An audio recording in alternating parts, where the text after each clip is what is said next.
Welcome to this explosive edition of Entertainment News where we dive deep into one of the most shocking celebrity showdowns in recent television history. Picture this, the iconic Morgan Freeman, the voice of God himself, stepping onto the set of The View, that fiery roundtable of opinions hosted by the unfiltered Joy Behar and her co-hosts. What was supposed to be a routine promotional chat for Freeman's latest Netflix masterpiece, the groundbreaking docuseries Life on Our Planet, spiraled into a verbal battlefield that left audiences gasping and producers scrambling. It all unfolded on a crisp October morning in 2023, but the ripples are still being felt today in 2025, as clips go viral and debates rage on social media about free speech, celebrity clashes, and the cutthroat world of daytime TV. Freeman, at 86 years young, arrived with his signature gravitas, dressed in a sharp navy suit that screamed timeless elegance,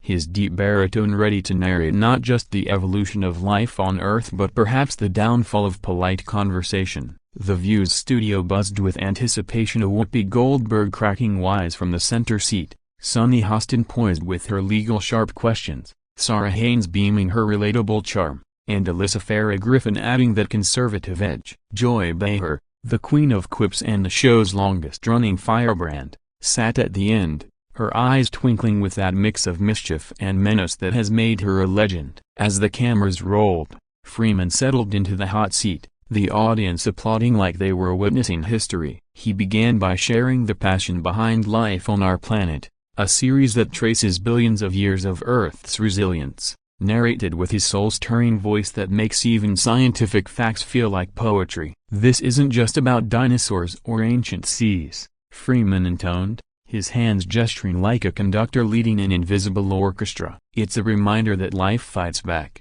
adapts, survives against all odds." The hosts nodded, leaning in, but you could sense the undercurrent that these women are no strangers to steering conversations into deeper, often divisive waters. Joy, ever the provocateur, jumped in first with a laugh that echoed like a challenge. "Morgan, you're talking survival, but let's get real. Humanity's track record isn't exactly stellar. With climate change breathing down our necks, are we the dinosaurs this time?" It was a classic Behar move, light-hearted on the surface but laced with a barb that demanded a response. Freeman paused, that famous furrowed brow deepening, and what came next would ignite the fuse. He didn't dodge. Instead, he leaned forward, his voice dropping to that gravelly timbre that commands silence. "Joy, extinction isn't a maybe. Experts say we're on the brink, but life on this planet, she's tougher than we give her credit for. She'll outlast us fools who think we're invincible." The studio fell into a hush,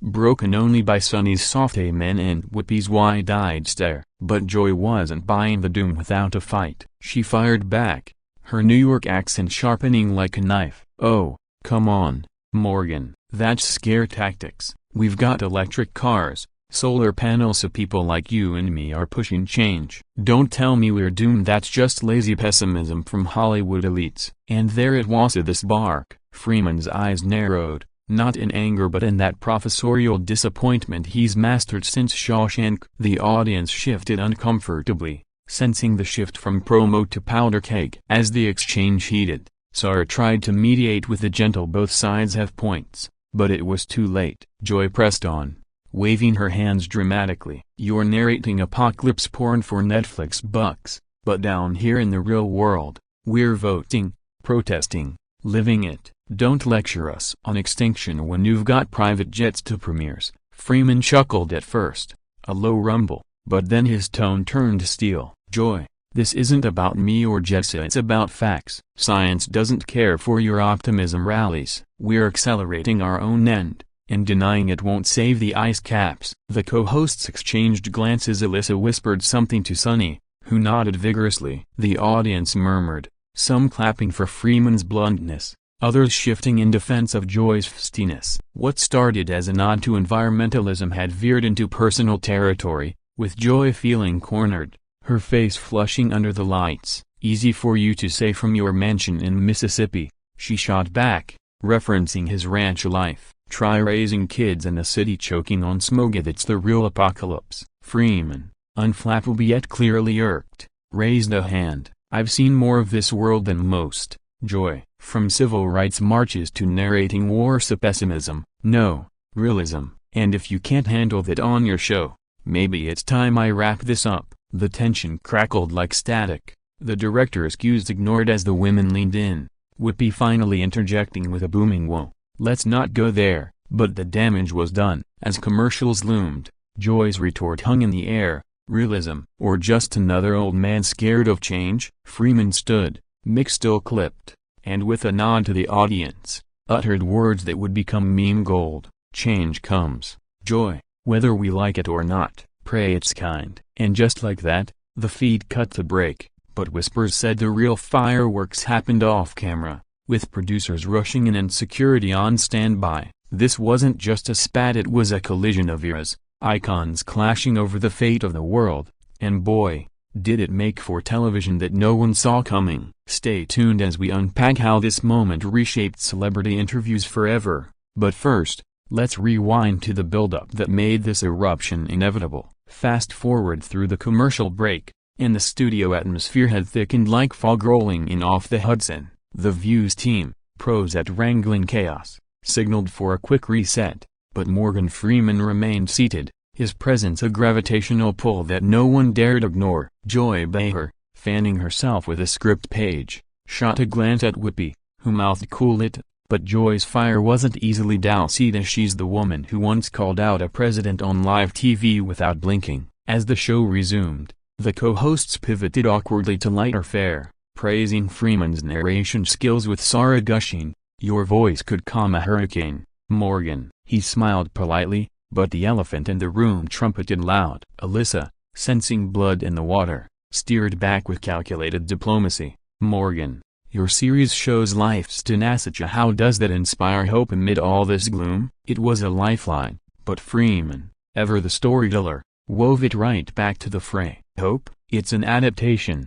Alyssa. But humans? We're the species that burns its own nest. Look at the oceans of plastic graveyards where coral reefs once danced." Sunny Hostin, the environmental advocate among them, lit up. "Preach. I've been suing polluters for years." Joy, remember that segment on microplastics? Joy nodded, but her smile was tight, the earlier sting lingering. "Sure, but Morgan, you're painting us all as villains. What about the heroes, the scientists, the activists? Your doc glosses over them for dramatic effect." There it was again, the accusation of Hollywood sensationalism, and Freeman's response was a masterclass in measured retort. "Dramatic? Joy, reality's the drama. I didn't write the script, nature did. And if we don't read between the lines, we're extras in our own extinction event." The audience erupted in a mix of cheers and gasps, phones out recording every syllable. Whoopi, the ringmaster, tried humor. "Okay, before we all pack for Mars, tell us about the fun parts like those CGI creatures." Freeman obliged with anecdotes from the set, describing late nights and sound booths overlaying his voice on prehistoric beasts, but Joy couldn't let it lie. She interrupted mid-story, her voice rising. "Fun, while sea levels rise? Morgan, you're a national treasure, but this doomsaying feels like a cop-out. Own your carbon footprint before preaching to the choir." The studio froze, even the crew paused mid-adjustment. Freeman's face, usually a canvas of calm wisdom, tightened a jaw set, eyes locking on to Joy's with the intensity of a man who's faced down directors twice her volume. "Cop-out? I've donated millions to conservation, Joy. Walked the walk since before you had your first talk show. But facts aren't footprints, they're tsunamis. And if the View can't handle a wave, maybe it's time to change the channel." Alyssa winced, Sarah covered her mouth, Sunny whispered ouch, and Whoopi slammed her hand on the table, not in anger, but to break the spell. "All right, family, let's breathe." "Morgan, you're dropping truth bombs, but Joy's got that New York grit, we love it." The crowd laughed nervously, but the heat was palpable, producers gesturing wildly from the booth for a wrap-up. Joy, undeterred, leaned across Whoopi. "Truth bombs? More like ego grenades. You Hollywood types fly in, scare us, fly out. Real changes in the voting booth, not Netflix cues." Freeman stood slowly, buttoning his jacket with deliberate grace. "Ego? Try experience, Joy. I've buried friends to this planet's indifference. If that's a grenade, Pull the pin and learn. The exchange peaked as he extended a hand not in farewell, but almost in challenge. Joy shook it, but her grip was firm, eyes flashing. Learn? From a guy who narrates God but fears science? Off mic, whispers say she added, sit down or step off. That's when it escalated. A Freeman's voice boomed. Fear? I respect it. You dismiss it. That's the real danger. Producers rushed the stage, Whoopi ushering him toward the green room with apologies flying, but Freeman paused at the edge, turning back to the camera. To Joy, life on our planet teaches one thing: adapt or perish. Heed it. The audience rose in ovation, split between loyalties, as the segment cut abruptly, shorter than promised, fueling immediate backlash online. #Freeman vs. Behar trended within minutes. Memes of Freeman's God voice dubbing Joy's lines into biblical plagues. Behind the scenes, it got uglier. Reports leaked of Joy storming off set, Freeman declining a second segment, and execs in damage control. This wasn't banter, it was a philosophical prizefight, pitting Freeman's somber realism against Joy's combative hope. And the knockout blow? When security escorted him out, not for safety, but per Joy's alleged insistence that he's disrupting the flow. Eyewitnesses from crew described it as tense but civil, yet the narrative exploded, kicked off, banned. Feud of the century. As we hit the next break, fans flooded socials. Team Freeman praising his eloquence, Team Joy defending her passion. But what does this say about daytime TV's tolerance for dissent? In an era where cancel culture lurks, Freeman's exit wasn't just dramatic, it was a statement. Up next, we dissect the fallout, from viral clips to celebrity reactions, because this argument didn't end when the red light blinked off. It ignited a firestorm that's still burning. The immediate aftermath of Morgan Freeman's contentious clash with Joy Behar on The View was nothing short of seismic, sending shockwaves through Hollywood, media circles, and the ever-voracious internet. As the episode aired that October afternoon in 2023, viewers at home felt the electricity even through their screens. The awkward cut to commercial after Freeman's parting shot left jaws on floors, with remote controls paused midair. Social media ignited like dry tinder. Twitter Zasaw Morgan Freeman kicked off trend globally within an hour, racking up over 500,000 mentions by evening. Fans dissected every frame: Freeman's steely gaze, Joy's defiant smirk, Whoopi's futile mediation. One viral tweet read, Morgan Freeman just narrated Joy Behar's ego into oblivion. Iconic. The View, garnering 200k likes. Another, from a conservative commentator, quipped, Joy's climate hot air meets Freeman's cold facts, a popcorn worthy. But it wasn't all laughs. Progressive outlets decried Freeman's defeatist tone, while environmental groups hailed him as a truth-teller. By nightfall, TMZ broke the kicked-off angle, citing anonymous sources claiming Joy demanded his removal post-argument,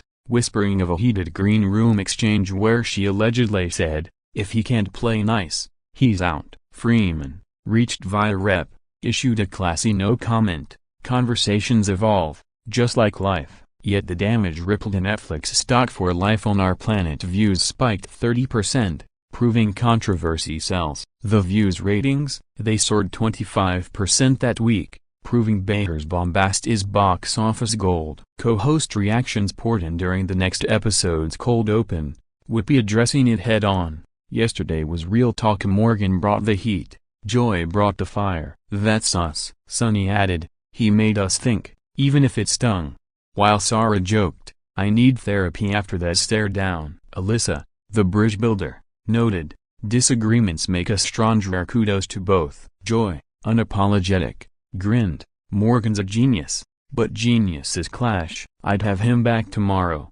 Maybe. Off-air, insiders spilled, producers toyed with extending the segment but nixed it, fearing lawsuits or worse, bad PR. Freeman, back in LA, reportedly laughed it off over dinner with pals like Samuel L. Jackson, who texted him, you school dem, brother, and I'll narrate my next flick. But deeper cuts emerged. Freeman's team hinted at frustration over the truncated interview, originally slated for 2 segments, chopped to 6 minutes amid the tension. He deserved more, one exec lamented anonymously. Media heavyweights weighed in. CNN's Don Lemon called it a teachable moment on climate discourse, while Fox's Sean Hannity spun it as liberal hypocrisy exposed. Late-night comics pounced at Jimmy Fallon reenacted the stare with a Freeman impersonator, deadpanning, in a world of hot takes. Stephen Colbert quipped, Joy Behar vs. Morgan Freeman, the battle where even God picks a side. Podcasts buzzed for days, from Call Her Daddy debating feminism in the Feud to Joe Rogan Experience clips where Rogan mused, Freeman's right, we're screwed, but damn, that voice. The arguments Korea climate realism versus activist optimism fueled think pieces in The Atlantic and Variety, questioning if talk shows can handle nuance without imploding. Joy faced backlash from eco-warriors accusing her of denialism light, prompting a fire Instagram live where she clarified, I respect Morgan, but blind panic helps no one. Action over apocalypse. Freeman, silent publicly, let his work speak. Life on Our Planet hit #1 on Netflix, with viewers emailing him thanks for the wake-up call. Celebrity cameos amplified. Oprah tweeted support for both. Voices like theirs keep us honest. While Leonardo DiCaprio, climate crusader, DM'd Freeman, brother, you said what needed saying. Even rivals chimed in. Ellen DeGeneres,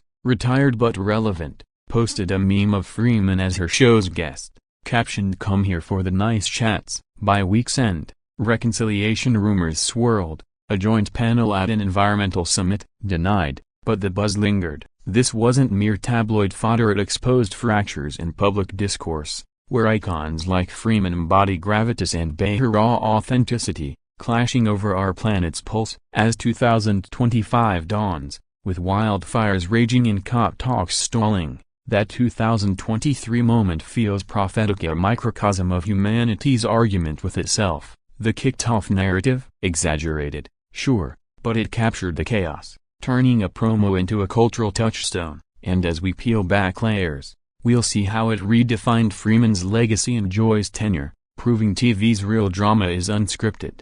Delving deeper into the heart of the storm, let's humanize the titans. Morgan Freeman, the Mississippi-born sage whose life story rivals any script he narrates, and Joy Behar, the Brooklyn battler whose wit has weathered storms fiercer than this. Freeman's journey to that fateful view couch was paved with gravel and gloria, from picking cotton as a teen in the segregated South to Air Force mechanic, then Broadway breakout in Hello, Dolly, opposite Pearl Bailey, shattering racial barriers. By the 90s, he was Hollywood's moral compass, Shawshank's wise red, driving Miss Daisy's loyal hoke, $1 Million Baby's unbreakable Eddie. Off-screen, he's no recklessly founder of Revelations Entertainment, pushing diverse stories, and a philanthropist funneling fortunes into education and environment via the Clickstar Foundation. That day in 2023, promoting life on our planet, Freeman wasn't just selling a series, he was channeling decades of witnessing inequality's toll on the earth.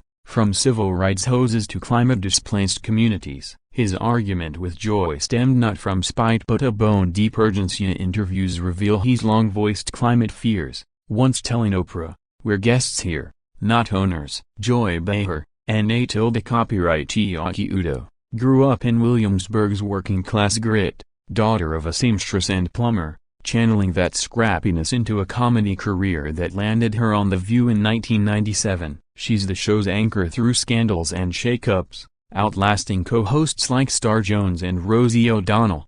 Her liberal firebrand style earning Emmys and enemies alike. Married to Steve Yanowitz for 50 years, mom to a daughter who's her quiet anchor, Joy's persona masks vulnerability, a cancer survivor, widowed friend's confidant. Her clash with Freeman, rooted in that protective optimism, forged from 60s activism and 80s stand-up where she'd roast complacency. I fight because giving up isn't in my DNA, she told People post-Feud. Their backgrounds collided like tectonic plates, Freeman's southern stoicism meeting Joy's urban urgency, both products of eras demanding resilience. The argument's subtext, generational and ideological, of Freeman's elder statesman caution versus Joy's boomer defiance. Post-show, Freeman retreated to his 120-acre Mississippi ranch, Cleburne, where he tends bees and reflects, emerging for select projects like voicing Nat Geo docs. The incident boosted his mystique, bookings surged,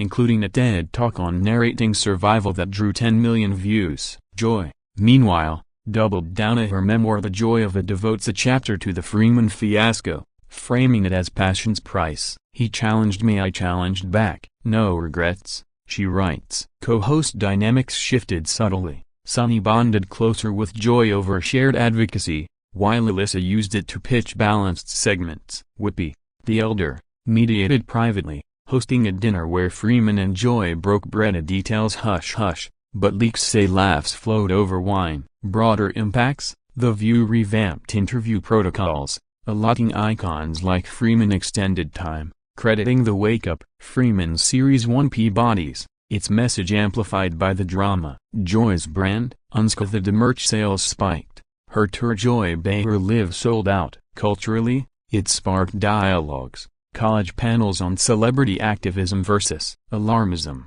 books like Voices of the Vortex analyzing the exchange. Even in 2025, with narrators rising, Freeman's authenticity shines brighter, his voice a balm amid synthetic noise. Joy, nearing 83, shows no signs of slowing, guest hosting pods where she roasts the Feud fondly. Their clash humanized Thema Freeman, not infallible oracle, Joy not shrill harpy but passionate souls wrestling truth. It reminded us, arguments aren't endings, they're evolutions, much like the planet Freeman champions. As echoes fade, their legacy endures not in who won, but in the conversation ignited, urging us to adapt before it's too late. Reflecting on the broader canvas, Morgan Freeman's Dust Up with Joy Behar on The View wasn't an isolated eruption but a flare in the volatile landscape of celebrity-driven discourse, where daytime TV serves as society's funhouse mirror, distorting, entertaining, and occasionally enlightening. The View itself,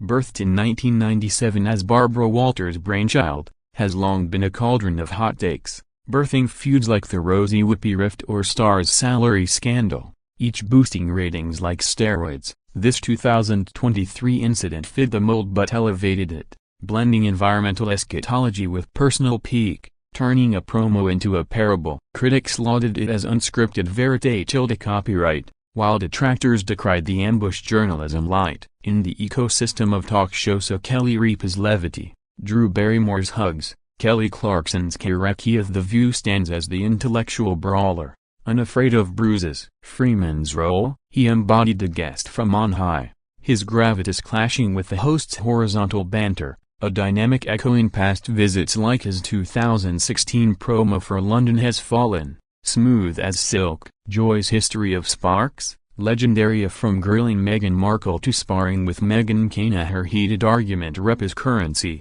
endearing her to fans who see authenticity over polish. The kicked-off mythos grew legs via clickbait, YouTube thumbnails screaming Freeman storms off, racked millions, algorithms feasting on outrage. Yet truth was tamer, it's courted for time, not antruma but narrative trumped nuance. As ever, lessons for TV, extend mix to elders, prep for pivots, for celebs. Own the room, but know when to exit stage left. Environmentally, it mainstreamed Freeman's message. Petitions surged for green policies, tying directly to the doc's spike. Socially, it dissected echo chambers, Joy's hope as privilege, Freeman's realism as privilege, both valid lenses. In 2025's polarized pulse, with TikTok echo wars and X-Flame fests, this stands as a relic of broadcast era bravery. Alive, unedited, human. Comparisons abound. Recall Letterman's Paris Hilton grilling or Leno's Trump jabs, but few match this icon versus icon voltage. Post-Feud, crossovers bloom. Freeman guested on Oprah's Revival, nodding to Joy. She plugged his series on her pod, Me Culpa. He's brilliant. Healing happened quietly, underscoring resilience. For viewers, it was catharsis. In a scripted world, roar rifts remind us of stakes. Freeman later reflected in ARP, Joy's fire met my frost, sparks fly, but light endures. Joy, in Vanity Fair, he rattled me good, that's rare. Their DA tilde copyright tendy, a masterclass in maturity. Looking ahead, as The View eyes 30 seasons, expect more minefields. Guests bolder, topics thornier. Freeman, semi-retired, picks spots wisely, his voice now in VR planetariums. Joy, Eternal, mentors new hosts, clash hard, hug harder. This chapter closes not with victors, but victors in vulnerability, proving arguments, when aired, aerate ideas. In our fractured feet, that's gold.